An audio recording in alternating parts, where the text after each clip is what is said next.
கள்ளச்சாராயம் காய்ச்சுபவர்கள் விற்பனை செய்பவர்களுக்கு கடும் ஆயுள் தண்டனை 10 லட்சம் ரூபாய் அபராதம். பேரவையில் தாக்கல் செய்யப்பட்ட மதுவிலக்கு சட்டத்திருத்த மசோதாவில் கடுமையாக்கப்பட்ட தண்டனை.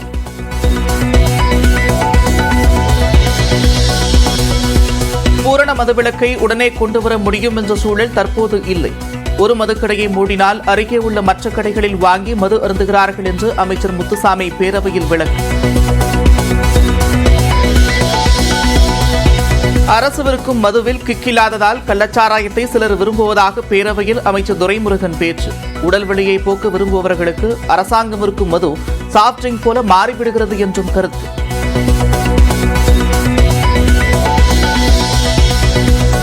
சட்டப்பேரவையில் அதிமுகவினர் நடந்து கொண்ட விதம் கவலையளிப்பதாக முதலமைச்சர் மு.க.ஸ்டாலின் பேச்சு. தமிழ்நாட்டில் குற்றங்களை தடுக்க தண்டனைகள் கடுமையாக்கப்படும் என்றும் உறுதி. முக்கிய எதிர்க்கட்சியான அதிமுக இந்த கூட்டத்தொடரில் எடுத்த தவறான நிலைப்பாடு எனக்கு வருத்தம் அளிப்பதாகவே இருக்கிறது. தமிழ்நாட்டில் கள்ளச்சாராயத்தை முற்றிலும் ஒழிக்க அரசு உறுதி பூண்டிருப்பதாக முதலமைச்சர் திட்டவட்டம். போதைப்பொருள் தடுப்பு நடவடிக்கையின் கீழ் 2 ஆண்டுகளில் 18 கோடி ரூபாய் மதிப்புள்ள சொத்துக்கள் பறிமுதல் செய்யப்பட்டிருப்பதாகவும் பேரவையில் விளக்கம். கோடநாடு கொலை வழக்கில் இதுவரை 268 சாட்சிகளிடம் விசாரணை நடத்தப்பட்டிருக்கிறது. இன்டர்போல் உதவியுடன் விசாரிக்க வேண்டியிருப்பதாக பேரவையில் முதலமைச்சர் மு.க.ஸ்டாலின் விளக்கம்.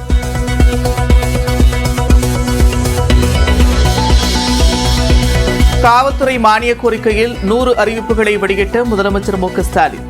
கோவை மாநகராட்சியை விபத்தில்லா பகுதியாக மாற்ற 5 கோடியில் செயல் திட்டம் என்று அறிவிப்பு.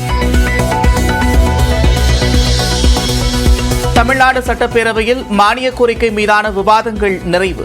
தேதி குறிப்பிடாமல் ஒத்திவைக்கப்பட்டது கூட்டத்தொடர். நீலகிரி மாவட்டத்தில் இன்று முதல் 3 நாட்களுக்கு கனமழைக்கு வாய்ப்பு என வானிலை ஆய்வு மையம் தகவல். கோவையில் நாளை முதல் 2 நாட்கள் கனமழை பெய்யும் என்றும் கணிப்பு.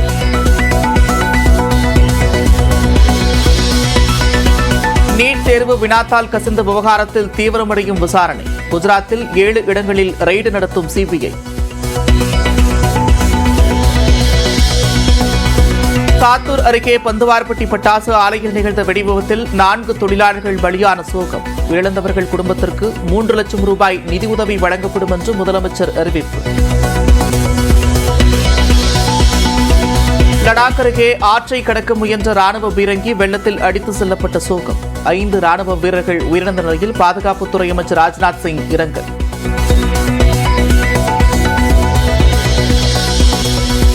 தொடர் கனமழையால் நீலகிரி மாவட்டத்தின் பல இடங்களில் மண் சரிவு.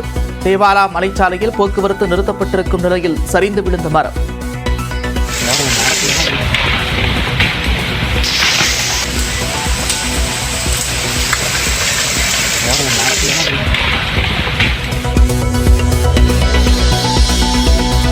சென்னை அம்பத்தூர் அடுத்த கதிர்வேடு பகுதியில் பயங்கர தீ விபத்து.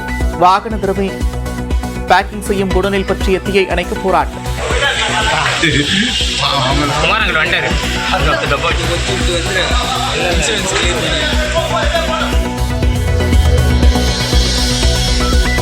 கோவை வெள்ளலூர் அருகே மகாலிங்கபுரம் பகுதியில் சிறுவனை சூழ்ந்த திருநாய்கள். நல்வாய்ப்பாக உரிய நேரத்தில் தந்தையால் மீட்கப்பட்ட சிறுவன்.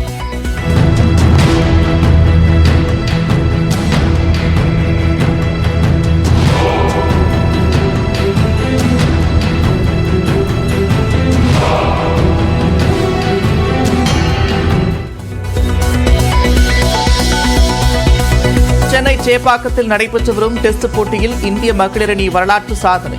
முதல் இன்னிங்ஸில் 6 விக்கெட் இழப்பிற்கு 603 ரன்கள் குவித்து டிக்ளேர். கல்கி படக்குழுவினர் மற்றும் இயக்குநருக்கு நடிகர் ரஜினிகாந்த் வாழ்த்து. இந்திய திரையுலகை வேறு தரத்திற்கு முன்னேற்றியிருப்பதாக பாராட்டு.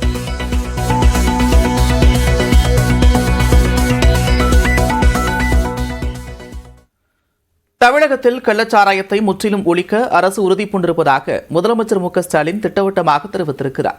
சட்டப்பேரவையில் காவல்துறை மானிய கோரிக்கை மீதான விவாதத்திற்கு பதிலளித்து பேசிய முதலமைச்சர் மு.க.ஸ்டாலின் கள்ளக்குறிச்சி கள்ளச்சாராய விவகாரத்தில் குறுகிய காலத்தில் நடவடிக்கை எடுக்கப்பட்டிருப்பதாக கூறினார். இந்த வழக்கில் இதுவரை 20க்கும் மேற்பட்டோர் கைது செய்யப்பட்டிருப்பதாக குறிப்பிட்ட அவர், கள்ளச்சாராய வழக்கில் அரசின் நடவடிக்கை போதவில்லை என்று கூறுவது தேர்தல் தோல்வியை மறைக்கும் முயற்சி என்று விமர்சித்தார். சாத்தான்குளம் காவல் நிலைய மரணத்தை அதிமுக மறைக்க நினைத்ததால் சிபிஐ விசாரணை கோரியதாகவும், கள்ளச்சாராய வழக்கில் திமுக அரசு எதையும் மறைக்கவில்லை என்றும் விளக்கமளித்தார். போதைப் பொருட்களை ஒழிக்க தமிழ்நாடு அரசு நடவடிக்கை எடுத்து வருவதாக கூறிய அவர், போதைப் பொருள் தடுப்பு நடவடிக்கையின் கீழ் 2 ஆண்டுகளில் 18 கோடி ரூபாய் மதிப்புள்ள சொத்துக்கள் பறிமுதல் செய்யப்பட்டிருப்பதாகவும் தகவல் தெரிவித்தார். கள்ளக்குறிச்சி சம்பவத்துக்கான உண்மையான காரணத்தை அறிய உயர்நீதிமன்ற ஓய்வு பெற்ற நீதியரசர் கோகுல்தாஸ் அவர்கள் தலைமையில் ஆணையம் அமைத்தேன். சிபிசிஐடி விசாரிக்க உத்தரவிட்டேன். அமைச்சர்கள், உள்துறை செயலாளர், டிஜிபி ஆகியோரை உடனடியாக சம்பவ இடத்திற்கு அனுப்பி வைத்தேன். குற்றவாளிகளில் 20க்கும் மேற்பட்டோர் கைது செய்யப்பட்டுள்ளார்கள். கள்ளச்சாராயம், விஷச்சாராயம் ஒழிப்பு மற்றும் குற்றவாளிகள் கைது நடவடிக்கைகள் தீவிரமாக தொடர்கிறது. சம்பந்தப்பட்ட அதிகாரிகள் மீது பணியிடை நீக்கம் உள்ளிட்ட நடவடிக்கைகள் எடுக்கப்பட்டுள்ளன. இப்படிப்பட்ட நடவடிக்கைகளை 24 மணி நேரத்தில் எடுத்துள்ளோம். இதன் பிறகும் நடவடிக்கை சரியில்லை என்று சொல்வது அவர்கள் நடத்தும் திசை திருப்பல் நாடகம். சாத்தான்குளம் சம்பவத்தை அன்றைய அதிமுக அரசு முழுக்க மறைக்க, திரிக்க நினைத்தது. அதனால் அப்பொழுது சிபிஐ விசாரணை கேட்டோம். ஆனால் இன்றைக்கு இந்த அரசு எதையும் மறைக்கவில்லை. குறுகிய காலத்திற்குள் குற்றவாளிகளை கைது செய்து ஒருவர் கூட தப்ப முடியாத என்கிற நிலையை உருவாக்கி இருக்கிறோம். விஷச்சாராய விற்பனை என்பது ஒரு சமூக குற்றம். விலை மதிப்பில்லாத மனித உயிர்களை வெளிவாங்குகிற இதை முற்றிலுமாக ஒழிக்க இந்த அரசு உறுதி பூண்டுள்ளது. கோடநாடு வழக்கில் இன்டர்போல் உதவியுடன் விசாரணை நடத்த வேண்டியிருப்பதாக முதலமைச்சர் மு க ஸ்டாலின் கூறியிருக்கிறார். வழக்கில் 268 சாட்சிகள் விசாரிக்கப்பட்டு 8 செல்போன்கள், 4 சிம் கார்டுகள் பறிமுதல் செய்யப்பட்டு ஆய்வுக்கு அனுப்பப்பட்டிருப்பதாகவும் அவர் தெரிவித்தார். கோடநாடு வழக்கில் இதுவரை 268 சாட்சிகள் விசாரிக்கப்பட்டு எதிரிகள் பயன்படுத்திய 8 செல்போன்கள், 4 சிம் கார்டுகள் கோவை வட்டார தடய அறிவியல் ஆய்வகத்துக்கு அனுப்பி வைக்கப்பட்டது. அவர்களிடமிருந்து 8000 பக்கம் கொண்ட ஆய்வறிக்கை பெறப்பட்டுள்ளது. சம்பவம் நடந்தபோது எதிரிகள் சிலருக்கு வெளிநாட்டு போன் அழைப்புகள் வந்துள்ளது. எனவே அதனை இன்டர்போல் உதவியுடன் விசாரிக்க வேண்டும்.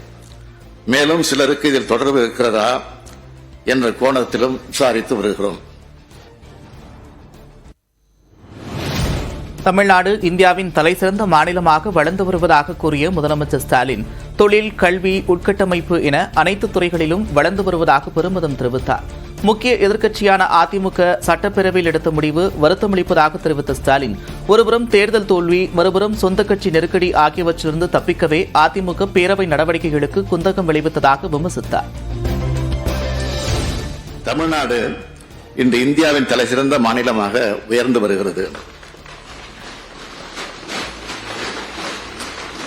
தொழில் வளர்ச்சியில், கல்வி வளர்ச்சியில், உட்கட்டமைப்பில், மனித வளர்ச்சி குறியீட்டில் என எந்த வகை எடுத்துக்கொண்டாலும் தமிழ்நாடு உயர்ந்து வருகிறது. முக்கிய எதிர்க்கட்சியான அதிமுக இந்த கூட்டத்தொடரில் எடுத்த தவறான நிலைப்பாடு எனக்கு வருத்தம் அளிப்பதாகவே இருக்கிறது.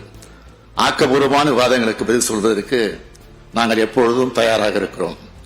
அந்த பதிலை கேட்பதற்குத்தான் அதிமுக தயாராக இல்லை. ஒருபுறம் தேர்தல் தோல்வி, மறுபுறம் சொந்த கட்சி நெருக்கடி என ரெண்டுக்கும் இடையே சிக்கிக் கொண்டு அதிலிருந்து தப்பிப்பதற்காக அவை நடவடிக்கைகளுக்கு குந்தகம் ஏற்படுத்தியது அதிமுக. சட்டப்பேரவையில் காவல்துறை மானிய கோரிக்கையில் 100 அறிவிப்புகளை வெளியிட்ட முதலமைச்சர் மு க ஸ்டாலின், கலைஞர் நூற்றாண்டு பேருந்து நிலையம், ஏற்காடு உள்ளிட்ட பல்வேறு பகுதிகளில் புதிய காவல் நிலையங்கள் அமைக்கப்படும் என்று அறிவித்தார். கோவை மாநகராட்சியை விபத்தில்லா பகுதியாக மாற்ற 5 கோடி ரூபாயில் செயல் திட்டம் கொண்டுவரப்படும் என்றும் தெரிவித்தார். கலைஞர் நூற்றாண்டு பேருந்து முனையம் மற்றும் ஏற்காடு ஆகிய இடங்களில் புதிய போக்குவரத்து காவல் நிலையங்கள், கிண்டி கலைஞர் நூற்றாண்டு உயர் சிறப்பு மருத்துவமனை புறக்காவல் நிலையம், படப்பை, ஆதமங்கலம் புதூர், திருப்பரங்குன்றம் கோயில் ஆகிய இடங்களில் புதிய காவல் நிலையங்கள், கோவை மாநகராட்சியை விபத்தில்லாத மாநகரமாக மாற்ற 5 கோடி ரூபாய் மதிப்பீட்டில் செயல் திட்டம் ஒன்று செயல்படுத்தப்படும். தஞ்சாவூர் வட்டார தடய அறிவியல் ஆய்வகத்தில் 5 கோடி